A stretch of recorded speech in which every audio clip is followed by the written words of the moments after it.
예, 안녕하십니까. 한국금융연구원 자본시장연구실의 송민규입니다. 오늘은 우리나라 금융투자업 그리고 가까운 미래의 모습 그리고 그와 관련해서 어떻게 대응할지에 대해서 말씀드리려고 합니다. 오늘 자료는 저희 연구원의 연태훈 박사와 함께 작성한 것입니다. 사실 근본 코로나 사태 이전에 이미 많은 분들께서 저금리 저성장이 장기화된다, 그리고 디지털 전환이 가속화된다, 그래서 우리 금융이 크게 많이 바뀔 것이다라고 얘기하고 계십니다. 처음에는 이런 얘기를 들었을 때 다소 모호한 측면이 있다라고 생각은 했었는데, 이제 코로나 사태를 계기로 해서 보다 명확한 어떤 경제 추세로 굳어지는 모습을 보여주고 있습니다.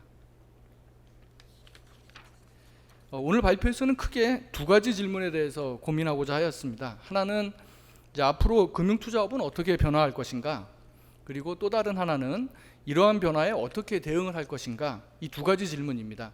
여기에서 금융투자업이라고 하면 증권업하고 자산운용업에 초점을 두었고요. 변화의 내용으로는 산업구조적 측면하고 그 다음에 개별 회사의 사업 모형 관점에서 한번 살펴보려고 했습니다. 그런데 이 두 가지 질문에 답하기 위해서는 몇 가지 추가 질문도 같이 해야 될 것 같습니다. 변화의 동의는 무엇이냐, 그리고 이러한 변화는 주로 어느 분야에 상대적으로 더 크게 나타날 것이냐, 그리고 급변하는 상황에서 유용하지도 않을 수 있지만 그래도 이 어떤 변화하는 거에 규칙성이나 패턴은 찾을 수 있겠느냐, 이런 것들을 살펴보려고 합니다. 각각의 질문에 대해서 지금 보시는 것처럼 챕터를 구성을 했고요. 하나씩 말씀을 드려보도록 하겠습니다.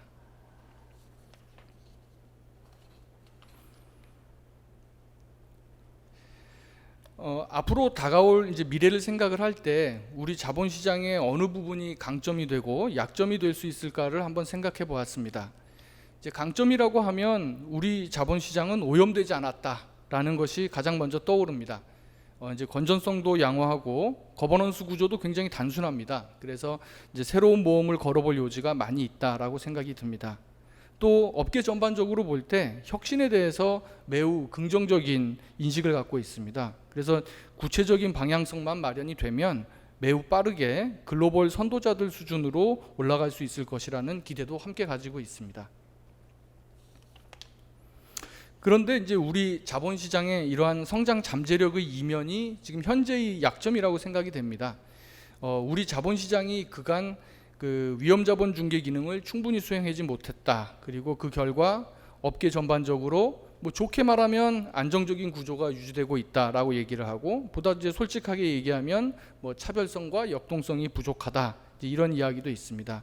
이러한 것들은 대형사, 소형사를 불문하고 수익 구조가 되게 비슷한 양상으로 나타나게 되고, 그리고 기업금융, 그다음에 위험평가와 같은 자본시장 본연의 기능에 대해서는 발전이 더딘 그런 모습으로 나타나고 있습니다.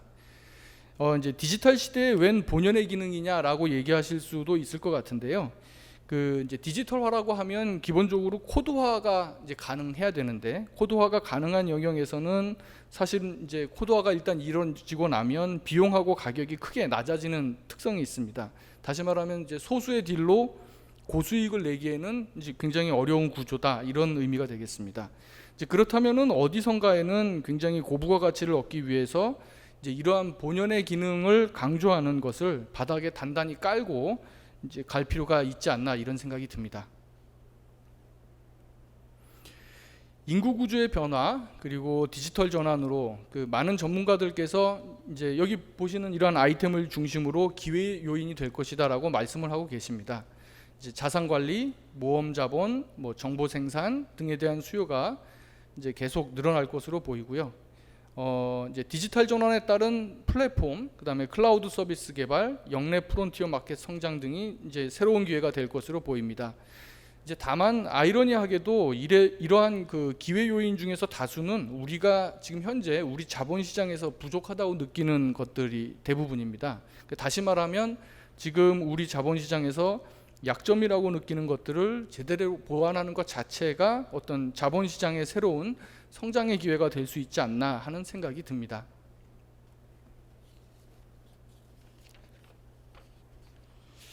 이제 이러한 상황에서 디지털 전환은 금융투자업계에 여러 가지 영향을 미칠 것으로 보입니다.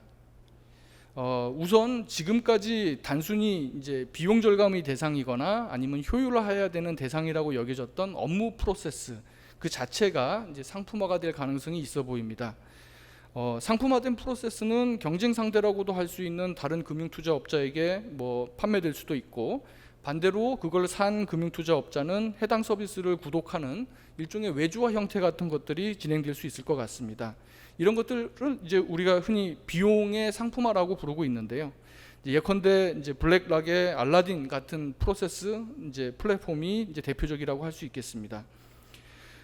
서비스 구독자들은 프로세스 외에 어떤 자신들의 일에 더 집중을 할 수 있게 되고, 그래서 특화 전문화하는 데는 보다 유리한 요소로 작용할 가능성이 있어 보입니다. 이제 두 번째는 소위 플랫폼이라고 할 수 있는 분야에서 다양한 발전이 일어날 것으로 예상이 됩니다. 이미 이제 그 자본시장에서는 HTS와 MTS에서 성공한 경험이 있습니다. 그래서 이 분야에서는 가장 활발한 경쟁이 있을 것으로 보이는데요. 이제 다만 종전에는 금투 상품 위주의 플랫폼이 다수를 이루었으면은 이제는 뭔가 이제 다른 양상으로 갈 가능성이 있습니다. 이제 물론 금융투자 상품 중에서 아직 플랫폼화가 더디게 이루어진 영역은 있습니다. 뭐 예를 들어서 비상장 주식이라든지 해외 주식과 같은 영역이 있는데요. 이제 그런 부분은 당연히 플랫폼화가 진행될 것으로 여겨지고, 그렇지만 이제 조금 더 나아간다면 이제 투자 상품에 그치지 않고 은행, 보험 등 다양한 금융업권을 아우르는 플랫폼이 득세할 가능성이 있어 보입니다.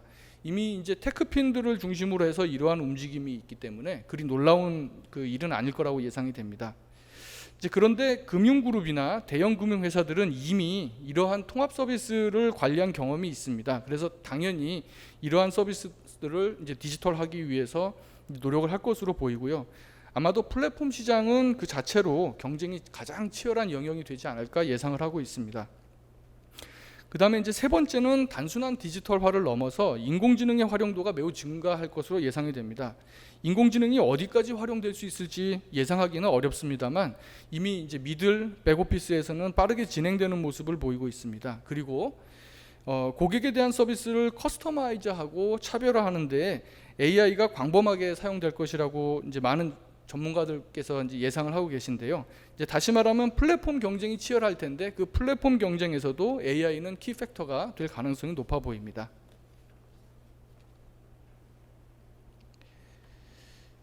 우리나라 금융투자업 부문에서 이제 디지털 경쟁은 이제 본격화되는 단계가 아닌가 생각이 들고 있습니다. 이제 자본시장이 주로 이제 공적 이제 인프라에 의존하는 그 정도가 심했기 때문에 아직까지는 타업권에 비해서 이제 상대적으로 디지털화의 폭과 속도가 좀 더딘 것으로 이제 보이고 있습니다. 그렇지만 이제 월드 이코노믹 포럼이나 컨설팅 회사들의 자료를 보면은 아직 우리가 가늠하지 못할 뿐이지 다양한 시도와 변화의 가능성은 충분히 있는 것으로 생각이 듭니다.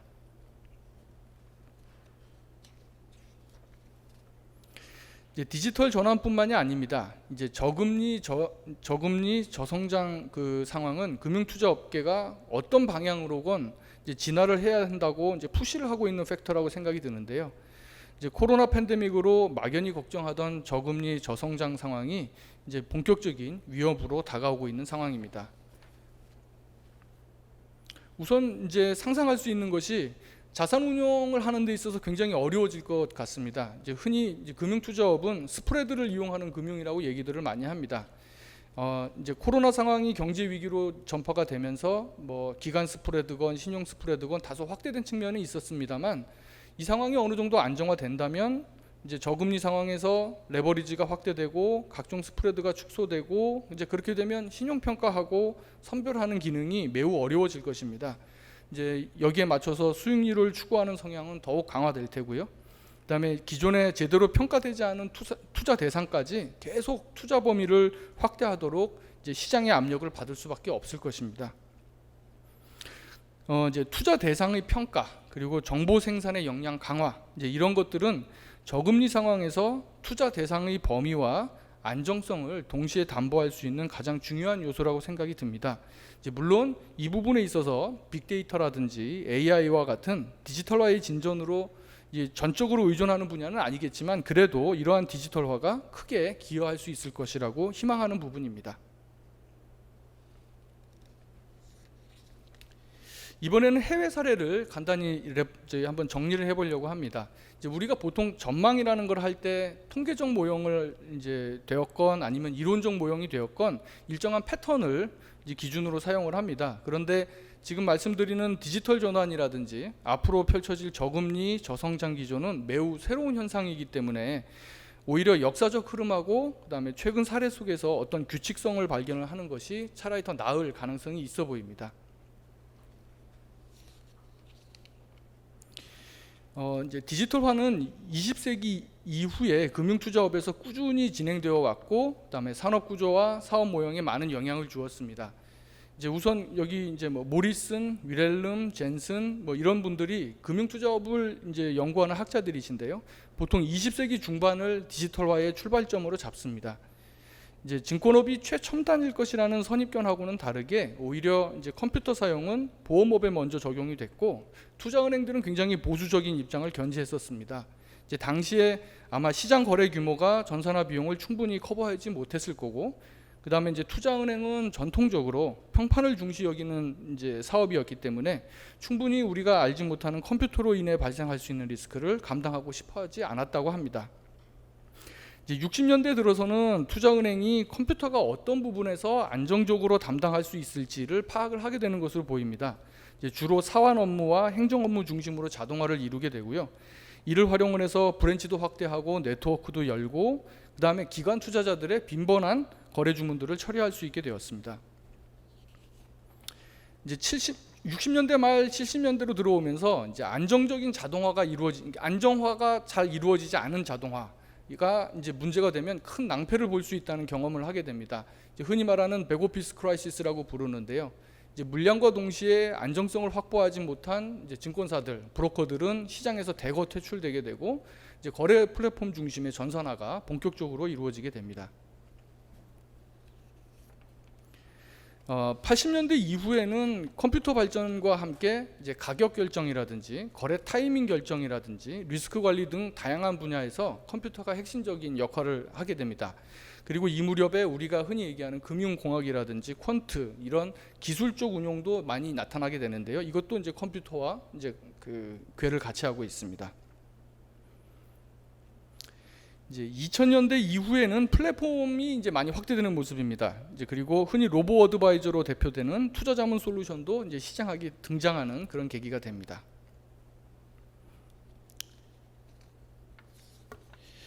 지금까지 이제 자본시장의 디지털화의 이제 최첨단이라고 얘기할 수 있는 이제 미국 사례를 빠르게 살펴보았는데요.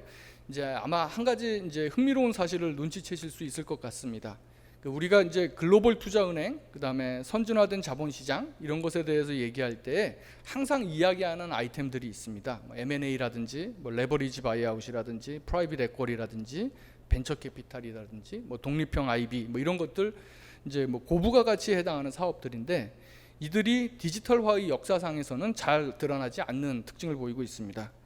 그러니까 자본시장에서 고부가 가치 사업이라고 하면은 코드화해서 표현하기 어려운 회사의 특성. 그다음에 고객과의 장기적인 관계, 그다음에 전문가의 네트워크와 같은 암묵지, 이제 테신 날리지라고 부르는 그러한 것들이 강조되는 영역입니다. 그리고 그렇기 때문에 투자은행의 기본이라고 할 수 있는 평판이 강조되는 에어리어입니다. 근데 이들은 디지털화에서는 다소 떨어져 있는 모습을 보여주고 있습니다. 근데 이제 자산운용 부분에서도 사실 마찬가지입니다. 로보 어드바이저라든지 비대면 펀드 판매에 있어서도 주로 이제 ETF를 활용하는 표준화가 쉽게 이루어지는 영역이고, 그 다음에 이제 기업이 성장 가능성을 어떤 식으로든 가늠해야 되는 PEF라든지 벤처 캐피탈 영역은 디지털화가 상대적으로 이제 더디게 이루어지고 있는 영역이 됩니다. 그리고 투자하는 대상을 봐도 이제 이러한 특성을 좀 엿볼 수가 있는데요. 이제 투자 중개 플랫폼의 대표격이라고 지금까지는 대표격이라고 이제 생각이 되고 있는 클라우드 펀딩과 관련된 학술 연구들이 이제 좀 나오고 있는데. 투자자들이 관련 정보를 보다 쉽게 이해하고 따라할 수 있는 영역, 게임이라든지 단순한 소품 이런 것과 관련된 크라우드 펀딩은 이제 적극적으로 활용이 된다고 합니다. 그렇지만 제약이라든지 바이오와 같은 이제 제한된 참여자들이 전문적으로 평가해야 되는 산업의 경우에는 디지털 플랫폼을 활용하기 어렵다고 얘기를 하고 있습니다. 이제 결국 앞으로 금투업의 디지털화가 어느 방향으로 나아갈까요? 이제 이러한 역사성을 좀 우리가 인정을 한다면 이제 금투업이 중요하게 여기는 평판 리스크는 훼손하지 않고 그리고 거래의 완결성은 높이고 효율성을 제고하는 그런 방향으로 전개될 가능성이 커 보입니다. 이제 이건 실제로 현재 핀테크가 적극적으로 등장하고 디지털화가 빠르게 진전되는 이제 금투업 부문을 정리한 건데요. 대략 이제 지금 보시는 테이블로 요약이 될 수가 있습니다. 대부분의 아이템들이 평판 리스크는 훼손하지 않고 거래의 완결성을 높이고 효율성을 제고하는 그런 아이템들이 대부분을 이루고 있습니다. 예를 들어서 그 대고객 서비스 관련 서비스화가 플랫폼화는 되고 있는데 이제 주로 표준화 그다음에 제한적인 커스텀화가 가능한 영역에 집중이 되고 있고 그다음에 이제 거래의 완결성을 추구하는 매매 서비스의 경우에는 매우 많은 프로세스들이 상품화가 이루어지고 있는 상황입니다. 이제 후손 업무의 경우에도 거래의 완결성과 규제 요건이라는 것을 충족시켜야 되기 때문에 프로세스의 상품화가 활발하게 이루어지고 있습니다. 그래서 이제 대체로 역사적 흐름에서 본 특징과 어느 정도 이제 지금 현재의 흐름이 이제 약간 컴패터블하게 이제 이루어지고 있는 그 모습인데요. 이제 암묵지 그다음에 관계형 금융이 필요한 부분에서는 디지털 전환이 잘 일어나지 않고 그다음에 대량 완결성이 필요하거나 평판 리스크를 훼손하지 않고 비용을 줄일 수 있는 부분에서는 디지털화가 적극적으로 나타나는 것을 확인할 수가 있습니다. 이제 일본 사례는 저성장 저금리 상황에서 이제 도움이 되는 특징을 찾기 위해서 살펴본 건데요. 일단 업계의 진입과 퇴출이 매우 활발하게 됐고, 그다음에 규모하고 무관하게 자산 관리업이라는 것이 이제 매우 중요한 위치를 차지하게 됩니다. 그리고 이제 다양한 온라인 거래 플랫폼 개발이 이루어지고 있다는 점 등이 이제 눈에 띕니다. 뭐 앞에 디지털화와 엮어서 볼 때 아마 우리 업계도 이제 이러한 흐름에 동참하지 않을까 이제 이렇게 예상을 하고 있습니다. 이제 그렇다면 디지털 전환, 그다음에 저성장, 저금리로 인해서 금투업계가 어떻게 변할 것인가? 이제 지금부터는 좀 그 분석이라기보다는 약간 이제 소설에 가까운 이야기를 이제 드리려고 합니다. 일단 이제 시나리오 1과 시나리오 2로 한번 나눠봤는데요. 시나리오 1은 지금 상황에서 이제 다소 변화한 모습이고, 시나리오 2는 이제 미래학자들이 흔히 얘기하는 큰 변화에 해당하는 사항들입니다. 이제 우선 시장 구조를 생각을 해보면 이제 대형사는 더 커질 것 같습니다. 그리고 개수는 좀 줄어들 가능성이 있어 보입니다. 이게 왜 그러냐 하면은 디지털화라고 하는 특성이 플랫폼 비즈니스인데 이제 규모의 경제가 클 것으로 이제 예상하기 때문입니다. 현재 상황하고 비교를 해보면 시나리오 1, 그다음에 시나리오 2에 있는 이 동그라미들이 이제 색깔이 더 다채롭게 제가 표현을 했는데요. 이제 전문화, 차별화가 이루어질 것이라고 예상한다는 의미입니다. 이제 아무래도 프로세스의 상품화, 아까 이제 비용의 상품화라는 말씀을 드렸는데, 이제 프로세스의 상품화가 이제 진전이 되면 이제 보다 손쉽게 그 부수 업무 이제 프로세스와 관련된 것들은 이제 외주화를 시키고 이제 자신들의 특기에 더욱 집중할 수 있게 되는 계기가 되지 않을까 이렇게 생각을 하고, 그래서 이제 보다 전문화, 그다음에 이제 다채로운 모습을 띌 수 있을 것이라고 예상을 해보았습니다. 그다음에 이제 금투업자 에어리어에서는 앞으로 이제 데이터 수집, 분석, 그다음에 플랫폼 사업자, 그다음에 클라우드 서비스 제공자 등이 이제 강도의 차이는 있겠지만 금투업계의 주요 플레이어로 등장할 가능성으로 보입니다. 그리고 여기 이제 제가 빅테크의 진출, 그다음에 해외 금투업자의 본격적인 뭐 국내 서비스 진출, 그리고 뭐 자본시장 인프라에는 이제 물음표를 갖다가 이제 찍어놨는데, 이게 이제 생각을 하다 보니까 이제 거시적 경제 상황이라든지 뭐 기술적 발전이 아닌 어떤 다른 요인에 의해서 진화의 양상이 크게 바뀔 수 있다고 생각을 했기 때문입니다. 이 물음표에 들어가야 될 가장 중요한 그 팩터가 이제 보면은 제 생각에 이제 금융당국의 스탠스일 것 같다는 생각이 듭니다. 그리고 금투업계의 관행 그리고 문화도 굉장히 중요한 역할을 할 것 같다는 생각이 듭니다. 예를 들어서 이제 한번 빅테크를 한번 생각을 해보겠습니다. 지금 이제 기술적으로는 지금도 얼마든지 우리 시장에서 활동할 수 있을 것 같습니다. 이제 그렇지만 뭐 자금 세탁을 생각을 하든 금융 소비자 보호를 생각을 하든 그다음에 이제 규제를 잘 이행하고 있는가에 대한 관리 감독 이런 측면에서 안정성이 충분하게 이제 담보되지 않는다, 이런 판단이 좀 드는 것 같습니다. 그래서 이제 뭐 제도적으로 좀 막혀 있는 부분이 있다 생각이 들고요. 물론 이제 이 부분에서도 기술적으로건 제도적으로건 안정성을 충분히 담보할 수 있다면 뭐 금융소비자 편의 제고 측면에서 충분히 국내 진출을 예상할 수 있을 것 같다는 생각입니다. 이제 인프라에 해당하는 것도 이제 마찬가지입니다. 기술적으로 안정성을 충분히 확보하고 그다음에 금융소비자의 편의성 증대가 분명하게 나타난다면 민간의 영역으로 넘어올 수 있을 것이라고 이제 예상을 해볼 수 있습니다. 이제 보다 좀 구체적으로 들어가 보도록 하겠습니다. 이 이제 전통적 IB 부문은 뭐 이제 디지털화가 되건 관계형 금융이 되건 모두 어떤 새로운 버전을 만들어낼 수 있는 에어리어라고 생각이 됩니다. 그래서 이제 계속 업계에서는 중요한 부분이 될 거라고 생각을 하고 있고요. 더구나 이제 정책적으로 매우 서포티브한 부분이 되기 때문에 계속 성장할 거라고 예상을 하고 있습니다. 이제 자산 관리 서비스 같은 경우에는 이제 일본 사례도 참고를 하고 그다음에 우리 인구 구조의 변화를 이제 볼 때 성장할 거라고 예상을 할 수 있습니다. 근데 물론 이때 사용되는 툴은 뭐 디지털 활용을 포함해서 매우 다양해질 것이라고 예상할 수가 있습니다. 이제 위탁 매매 같은 경우에는 뭐 아시는 바와 같이 디지털화가 가장 잘 이루어지고 그래서 아이러니하게도 수익성이 계속 하락하는 그런 분야가 되겠습니다.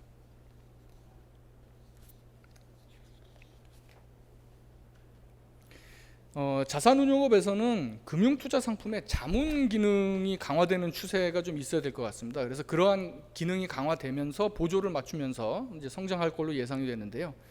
그리고 이제 관계형 금융이 강조되는 사모펀드하고 벤처펀드도 성장할 가능성이 있어 보입니다.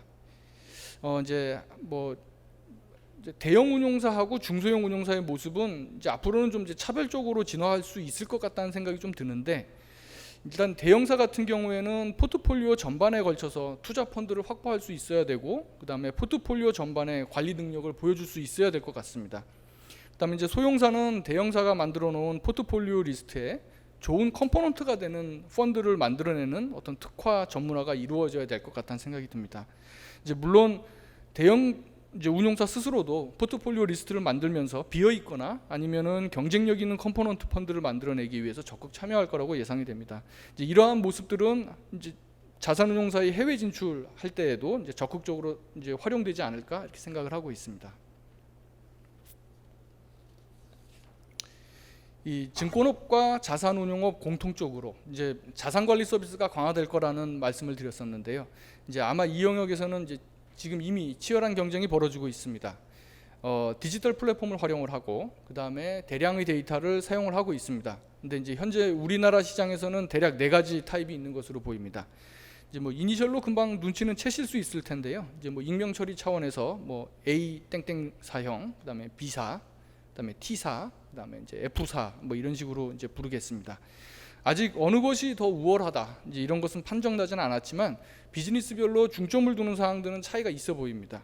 예를 들어서 이제 자문 서비스에 초점을 두고 기존 금투업자하고 연계 모형을 구축하는 A사, 그 다음에 금투 상품보다는 예금, 보험, 카드 등에 추천하는 데 더 몰입을 하고 있는 B사, 그리고 이제 T사 같은 경우에는 어느 정도의 금투업 규제 비용을 감내하면서 그 안정적인 소매금융의 수익원을 확보하려는 시도를 보이고 있는 것 같습니다. 뭐 어느 것이 더 우월한지는 모르겠습니다. 근데 이제 이런 식으로 업종 및 업권을 합종 연행하는 사업 모형은 계속 나타날 걸로 예상이 됩니다. 자, 이제 금투업자는 앞으로 그럼 무엇을 할 수 있을 것인가? 이제 연구자 입장에서 한번 생각을 해보았습니다. 이제 우선 뭐 디지털화 대상, 이제 뭐 이거 고르는 것부터 어려운 일처럼 보입니다. 그런데 이제 앞선 사례에서 보셨던 것처럼 평판 리스크가 좀 적고 효율성을 제고할 수 있는 부분이 디지털화의 주요 대상이 될 것으로 예상이 됩니다. 뭐 트레이딩 부문, 이제 백오피스, 미들오피스, 그다음에 새로운 플랫폼 이제 같은 것들이 여기에 해당할 것 같고요. 그다음에 이제 리서치 부문도 이제 매크로 분석이나 그다음에 산업 분석, 그다음에 이제 개별 기업 분석에서 정량 분석에 이제 치중하는 부분, 이런 부분까지도 이제 가능하지 않을까 이런 생각을 하고 있습니다. 이제 아마도 디지털화의 대상을 고르고 나면 이제 내부적으로 개발할 건지 아웃소싱 할 건지를 결정해야 될 것 같은데요. 이제 이미 플랫폼하고 프로세스 서비스가 나와 있다면 이 부분은 외주화하는 게 뭐 당연할 것 같고요. 그래야 이제 다른 특화 분야라든지 수익 사업을 이제 모색하는 이제 전문화의 과정을 거칠 수 있기 때문이고요. 만약에 이제 내부적으로 개발할 경우에는 이제 과거와는 다르게 한 가지를 더 생각을 해줘야 될 것 같습니다. 이제 그 프로세스를 상품화해서 그다음에 이제 경쟁 업체까지 파는 것까지 이제 고려해야 되는 이제 그런 판단을 해야 될 것 같습니다. 그리고 이제 유망 핀테크 기업들 같은 경우에는 미래의 잠재 고객이자 사업 파트너가 될 수 있다는 점에서 보다 적극적으로 육성하는 전략을 이제 취할 필요가 있어 보입니다. 예, 투자은행을 연구하시는 이제 학자들 중에서 일부는 디지털 혁신기에 기본기가 더욱 중요하다라는 말씀들을 굉장히 많이 하십니다. 여전히 금투업에서 고부가 가치 사업은 뭐 M&A라든지 IPO와 같은 뭐 암묵지라든지 관계형 금융이 그 의존하는 분야일 것이다라는 판단에 근거하는데요. 뭐 말씀드렸던 것처럼 디지털화가 코드화를 이제 통해서 이루어지는 것인데 코드화가 어려운 에어리어는 뭐 이런 판단이 있을 수 있다라고 이제 동의를 합니다. 이제 그런데 사실 이제 해외 사례를 보면 M&A라든지 IPO에서도 이 프로세스를 디지털화하는 사례가 나타나고는 있습니다. 근데 이제 우리나라의 경우에는 뭐 시장 규모가 뭐 디지털화에서 뭐 이제 수익을 낼 만큼 크지 않을 것 같다는 생각이 들고, 그리고 이제 크라우드 펀딩 사례에서 말씀드렸던 것처럼 정보 생산에 좀 다소 제약이 있을 것 같기 때문에 플랫폼화의 가능성은 이제 좀 낮지 않을까, 이런 예상도 좀 조심스럽게 하고 있습니다. 그래서 이제 사실 이 전통적 부문의 전략 과제에서 이제 가장 중요하지만 이제 뭐 시급해 보이고 좀 고리타분한 얘기를 좀 드리면은 이제 결국 뭐 장기적 관계형 금융을 기반으로 한 맞춤형 해법을 제공하는 코디네이터의 역량, 이제 이런 것들이 강화되어야 될 것 같다는 생각이 듭니다. 이를 위해서는 뭐 이제 과거하고 다르게 뭔가 더 하나를 더 한다면 기업의 입장에서 좀 생각을 해서 벤처 캐피탈, 은행, 증권, 운용사가 유기적으로 연결돼서 서비스를 받을 수 있는 체계가 마련되면은 좋을 것 같다, 이제 이런 생각을 하고 있습니다. 그리고 이제 앞으로는 이제 자회사라고 하는 어떤 금융그룹의 조직 자체도 이제 전략적으로 활용할 수 있는 그 대상이 될 거라고 생각이 듭니다. 그리고 앞으로는 이제 뭐가 됐건 이제 위험성이 높은 테스트형 사업을 이제 빈번히 해봐야 될 거라고 생각이 되는데요. 이제 본사하고 리스크도 절연을 하고 창의적 사업을 시도하는 계열, 그다음에 뭐 자회사 구조를 적극적으로 활용하는 게 필요해 보입니다. 그 사실 다른 나라 사례들하고 비교하다 보면은 외국 IB들 같은 경우에는 소유 구조가 굉장히 복잡합니다. 뭐 그에 맞춰서 이제 프라임 브로커 서비스가 이제 발달한 측면도 있고요. 그다음에 이제 해외 산업 같은 경우에는 저금리 상황에서 좀 불가피한 측면이 있습니다. 나가야 될 것 같은데 여기에서 뭐 여러 가지가 있지만 한 가지만 얘기하라고 한다면 금융 그룹 단위로 이제 나가는 방법에 대해서 좀 고민을 해야 될 필요가 있을 것 같습니다. 이제 은행이라든지 증권이라고 하는 것은 또 일종의 이제 규제의 단위고, 그다음에 이제 클라이언트 입장에서는 이들을 구별할 필요가 별로 없습니다. 그러니까 실제로 동남아 지역에서 활동하는 주요 이제 투자은행들의 사례를 보면은 나름 규제와 그다음에 클라이언트 서비스를 동시에 충족시키기 위해서 이제 금융 그룹 단위에서 이제 그 진출하는 전략을 세우고 조직을 운영하는 그런 모습을 보이고 있습니다. 이러한 것들은 이제 좀 크게 참고해 볼 만하다고 생각이 듭니다. 그리고 이제 금투업계에 신규로 진입하려는 자는 자본금이 적게 드는 영역에서 이제 시작할 거라고 생각이 듭니다. 이제 핀테크, 뭐 부티크 IB, 그다음에 이제 작은 운용사 등이 이제 가능할 거라고 생각이 들고, 어느 형태건 기존 금융회사하고 협력 체계가 필요해 보입니다. 자, 그다음에 이제 정책적 시사점으로는 이미 느끼고 계시겠지만 디지털화를 획일적으로 유도하는 것은 가능하지도 않을 거고, 그다음에 바람직하지도 않을 것 같습니다. 예컨대 디지털화, 그다음에 플랫폼화라고 하는 대부분의 사업들은 다수가 활용할 수 있게 해서 독과점적 수익을 얻는 구조가 대부분입니다. 그래서 이제 뭐 아마 이 누군가 슈퍼스타에 해당하는 애들이 나올 거기 때문에 이제 뭔가 전반적인 이 붐을 일으키는 좀 어려움이 있을 것 같다는 생각이 들고요. 그다음에 이제 저금리를 생각을 할 때는 연기금하고 금융회사 평가할 때 자산 간 상관관계를 명시적으로 감안하는 방식이 들어오는 게 좋겠다는 생각이 듭니다. 이제 이 얘기는 뭐냐면 지금 현재 암묵적으로 우리가 투자 건별 평가 방식을 취하고 있습니다. 근데 이제 이걸 포트폴리오 평가 방식으로 전환하자라고 하는 얘기인데, 이제 이러한 것들이 어느 정도 가능하면은 역량에 따라서는 이제 자산 운용의 그 여력을 보다 넓혀주는 효과를 기대할 수 있는 측면이 좀 있습니다. 그리고 이제 금융회사들 입장에서도 스스로 평가 역량을 제고해야 되는 그러한 효과도 얻을 수 있을 것 같습니다. 근본 코로나 사태를 겪으면서 얻은 중요한 경험이 하나 있습니다. 그러니까 우리나라 정도에서의 사이즈에서의 대형 IB도 시장의 어떤 시스템적 그 위험 요소가 될 가능성이 있다는 것입니다. 그 이제 디지털화, 그다음에 저금리 상황에서 새로운 상품 개발이 지속될 경우에는 이러한 그 시스템 리스크 관리에 보다 신경을 써줘야 될 거라고 생각이 듭니다. 이제 끝으로 디지털 전환에 대한 한 말씀만 드리려고 합니다. 이게 지금 뭘 보여드리려고 하냐면 전기혁명이라고 일컬어지는 2차 산업혁명에서 그 많은 경우에 이제 스완하고 에디슨 얘기가 비교해서 이제 언급이 되는데요. 스완이 에디슨보다 전구를 먼저 만들었습니다.